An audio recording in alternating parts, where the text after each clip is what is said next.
Welcome to Football Game Plan's FCS Kickoff presented by the Connecticut School of Broadcasting. I'm Emory Hunt, the czar of the playbook. Mike McCarthy is the producer behind the boards, and it's week 7 already in the FCS, and boy, do we have a lot to talk about in this upcoming episode.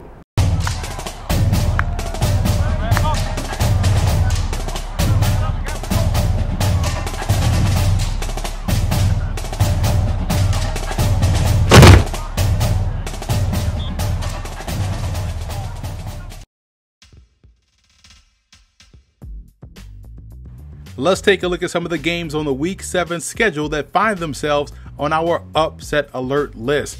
Eastern Washington at Weber State. The Eagles are coming off of an impressive victory last week against Southern Utah. Impressive because they were without starting quarterback Gage Gubrud, who is out indefinitely due to a foot injury. Now, the Weber State Wildcats weren't so lucky in their contest last week against Northern Arizona as they lost to the Lumberjacks. The reason why this one is of intrigue is because of the fact that Weber, number 1, is a good football team, and number 2, can backup quarterback Eric Barrier put together back-to-back weeks of great play for the Eagles. The Wildcats defense is a good one and will pose a big-time challenge. However, at the end of the day, I like the way Eastern Washington can run the football, and they'll avoid the upset in Ogden, Utah this upcoming weekend.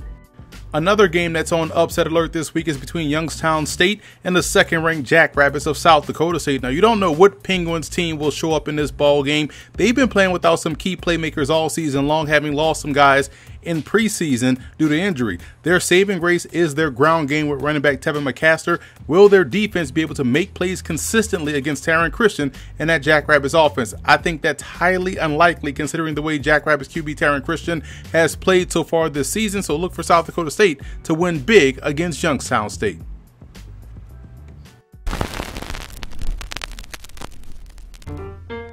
I think the FCS gives a student athlete a chance to really develop in the classroom and on the field.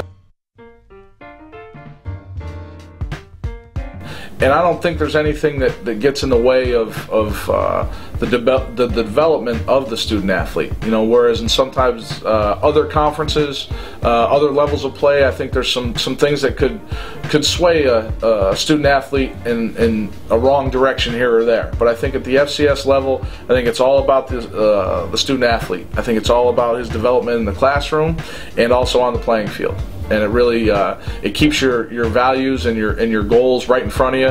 And I think there's less things that are going to take you away from those things. Now let's get into some more game previews. The Cornell Big Red travel up Route 13 to Hamilton, New York to face the Colgate Raiders this week in what should be a good matchup. Now, the Raiders are one of the stingiest defenses in the FCS, giving up only 2.6 yards a carry on the ground and under 5 points a game. They do a great job of dominating both sides of the line of scrimmage, and during their 2-game winning streak, the Cornell Big Red have been a bit bullish themselves defensively with their own rushing attack. Normally a team like Cornell wants to air it out, but they've been a bit more efficient in this area this season throwing the football. Colgate has no problem playing 9-on-7 period all game long. In fact, if this was double dare, they will always take the physical challenge. I like the Raiders to win this one and move on to 6-0. What a big matchup we have here in the CAA between the Maine Black Bears and Rhode Island Rams. This game will come down to whether or not Maine can be effective enough offensively to keep Rhode Island off the field. The Black Bears offense has been a bit Jekyll and Hyde this season, but they've been consistently stout on the defensive side of the ball. We've seen Rhodey win defensive struggles, and we've seen them blow people out as well. I look at where Rhodey has made the biggest improvement this season, and it's been along the offensive line. The Rams are doing a great job there on both ends of offense. I like the balance of Rhode Island in this game. Look for them to get a hard-fought victory over the Maine Black Bears. The Mercer Bears head up to New Haven to face off against the Yale Bulldogs. Mercer's bread and butter is their ground game. It's the foundation in which their philosophy is built, and they've been very successful at doing so under head coach Bobby Lamb. Defensively, that's another story. That's been the biggest issue for this team this year, especially on the back end. They've been a bit suspect back there, and they face a Yale team who has one of the best quarterbacks in the FCS in junior Kurt Rawlings. The passing game is where the Bulldogs will have to have success this week as they've been struggling running the football as of late. Now on defense, stopping the run has been the biggest struggle. They were gashed last week versus Dartmouth, and to be honest, on both sides of the line of scrimmage, it's been a bit of a question mark. I like Mercer in this ball game. The Bears play similarly to Dartmouth and should have similar success against this Bulldogs defense. A pivotal Ivy League matchup between the Columbia Lions and Penn Quakers. Can the Lions defense tighten up in the secondary against the Quakers? We know that Penn can run the football really well, but they may find some success, tossing it around a bit more this week, as Columbia's secondary has been a bit inconsistent so far this season. Offensively, they are equally as dynamic as Penn, especially in the passing game. The Quakers have a stud in the backfield in Carrican Brooks, who ran for 191 yards last week in a thriller against Sacred Heart. I like how the Quakers defensive line does against the pass. They do a great job of playing the run on the way to the quarterback. In my opinion, that'll be the difference in this ball game. Penn has 21 sacks on the season. Look for them to be able to frustrate Columbia offensively. The SWAC East just got a bit more interesting after last week's action, which sets up a big-time matchup here in Week 7 between the Alcorn State Braves and Alabama A&M Bulldogs. Point of attack play is going to be key in this game.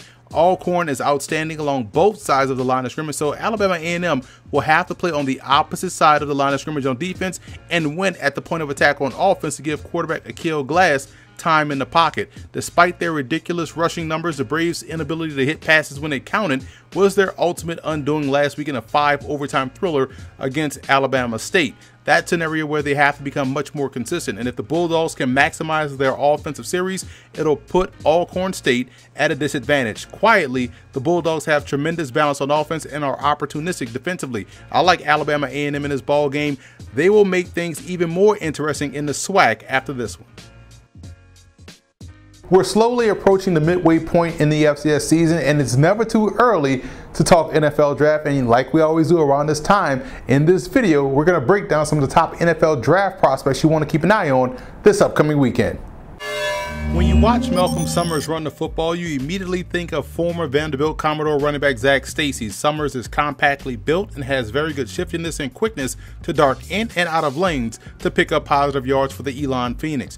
I'm happy to see William & Mary wide receiver Devontae Dedman out there healthy and back up to his old tricks, making big plays for the Tribe offense. Dedman also brings value as a kickoff and punt returner and has the makeup of an ideal slot receiver at the pro level. Marquise Irvin out of Mercer is a big-bodied wide receiver that does a great job of playing even bigger than he already is. I've been impressed with how he's able to track and high point the football with ease, and he definitely makes the most of his opportunities that come his way in the Bears' run-oriented offensive attack. And finally, Alex Wesley is a speedster out of Northern Colorado that plays a lot like Marvin Jones of the Detroit Lions. I think he has good versatility, showing the ability to play any one of the 3 receiver spots on the field, and you'll start to hear more of his name as the season rolls along. Over in the NEC, Central Connecticut State and Bryant meet up on a gridiron, and this game will essentially boil down to which defense can get key stops or at least slow down the opponent inside the red zone and force field goals instead of touchdowns. This game will also feature 2 of the top passers in the conference in Central Connecticut State's Jacob Dolagala and Bryant's Price Wilson. Both should be able to find some success in this ball game against defensive squads that give up on average 27 and 34 points a game respectively. The secondary of the Blue Devils do a great job of matching up across the board, which will be key in this game, but can their offensive line keep edge rusher Thomas Costigan from being a disruptive force that he's been all season long? I don't think that'll happen, so look for Bryant to win in another close shootout at home. The Montana Grizzlies travel to Grand Forks, North Dakota to face the Fighting Hawks in a game where the offense just couldn't find its rhythm until late in the ball game. There were still some positives to take away from last week's homecoming loss to Portland State. We saw the Grizzlies defense step up in a big way to keep this team in the game, and that type of effort will have to show itself again against the Fighting Hawks team that's looking to strengthen its potential case for an at-large bid to the FCS playoffs. The challenge for North Dakota in this ball game will be one to make enough plays, or who will be able to make enough plays in the passing game to move the sticks and come up big inside scoring position. This is what got them the victory against Sam Houston State. The good part is that defensively, North Dakota matches up extremely well against Montana. I just foresee a more focused Grizzlies team coming to Grand Forks and getting a close victory. Football is a game about matchups, and we have a great one here in the Big Sky Conference between Idaho State and UC Davis. Instantly, you want to focus on the perimeter where the Bengals duo of Mitch Gueller and Michael Dean face off against the talented Aggie secondary led by defensive back Vincent White. As you move inside, Both teams have similar strengths. Both have the talent along the line of scrimmage and the ability to run the football. The Aggies' passing game puts opponents secondary in a position to make plays consistently in space, one-on-one. Can the Bengals consistently do that against one of the best in the nation, regardless of division, in Keelan Dawson, wide receiver? I think we're in for a high-scoring game out there in California. I like Idaho State in this game. I think they are just a little bit more explosive on offense than UC Davis, especially in the backfield, so look for them to go on the road and knock off the Aggies. In a battle between two surprise teams in the Pioneer League, the Stetson Hatters travel to Des Moines, Iowa to take on the Drake Bulldogs. For the Hatters offensively, the hope is that superstar tight end Donald Parham is able to play in this ball game. He's their leading receiver and a big-time weapon in the passing game. I would be more interested in Stetson's defense and being able to match up against the passing attack of Drake, led by quarterback Grant Kramer, who's playing out of his mind right now. The fact that Drake goes 3 and 4 deep at wide receiver makes it very tough to defend, and the fact that they work touchdown to check down makes it even tougher. I think the Bulldogs will take care of business in this one and remain atop the PFL standing. Fresh off of an upset win over JMU, the Elon Phoenix head up I-95 to face the Delaware Blue Hens in a key CAA battle. Where the Phoenix have been stellar this season is along the defensive line. This is the biggest matchup in this game in my opinion. The Blue Hens offensive line has had its issues this season and will have their hands full against Elon's defensive front. Also, can Delaware make plays consistently in the passing game? They've been better this season, but they still have more room for improvement. Elon's philosophy is the same as Delaware: wear you down up front with the ground game and play great defense. I think we'll see yet another close game from the Phoenix. Look for their defensive line to win it for them against the Blue Hens.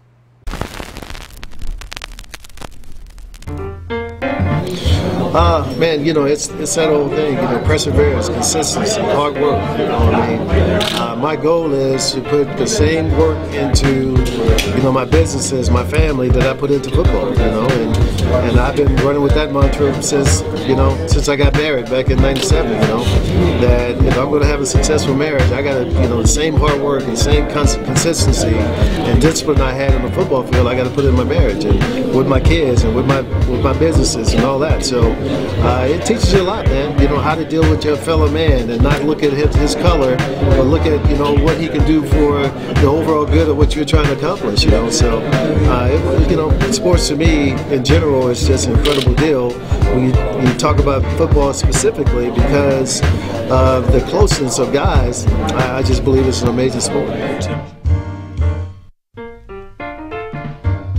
This Saturday at 1 p.m. Eastern Time, I will be the color analyst for a big game in the Mid-Eastern Athletic Conference between the Howard University Bison and the Delaware State Hornets. You can find this game on ESPN3 and the Watch ESPN app. And if you're locally in DC, you can check this game out on the Sports Fever television network. Check your local listings. And now it's time for our Stats FCS Game of the Week preview, and that brings us this week to Greensboro, North Carolina, as the Aggies of North Carolina A&T play host to the Rattlers of Florida A&M. Let's start with some coaching points for both teams in this ball game, starting with FAMU, and it'll be important for the Rattlers to pack their run game with them as they make the trip to Aggie Stadium. When the Rattlers were able to have some semblance of balance on offense, they tend to rack up the points, and a lot of points will be necessary in order to knock off the Aggies. Last week we saw the Rattler passing game struggle, but their defense was there all game long to bail out the offense. Quietly, you can make a case for the defense being the MVP of last week's victory over Norfolk State. They have to have that same level of aggressiveness versus the run this week, that same level of activity on the back end and the secondary, and that same level of hustle on third downs. If the Rattlers can match the level of intensity on defense to that of A&T, they'll be in great shape. And most importantly, they have to play a clean game. That goes without saying, but you will not beat a team of the caliber of North Carolina A&T if you have penalties, turnovers, and allow mental mistakes to become physical ones. FAMU has to play a clean game against the Aggies if they want to pull off the win. Moving over to A&T in this ball game, and when Lamar Raynard does his best Joe Montana impression, all is good with this Aggie offense. Raynard has the ability to play with poise and is cool under pressure for the most part, but when things got a little bit hectic for him earlier in the year, he was doing too much, he had some inconsistencies, and if the last 2 to 3 weeks are of any indication, he's starting to find his groove, and that made him what he was last year, which was the MEAC Offensive Player of the Year. Where the Aggies win is usually along the lines of scrimmage. They'll have to dominate there in this game to not allow the Rattlers to gain any confidence early. If they dominate along the line of scrimmage, they'll win this game easily.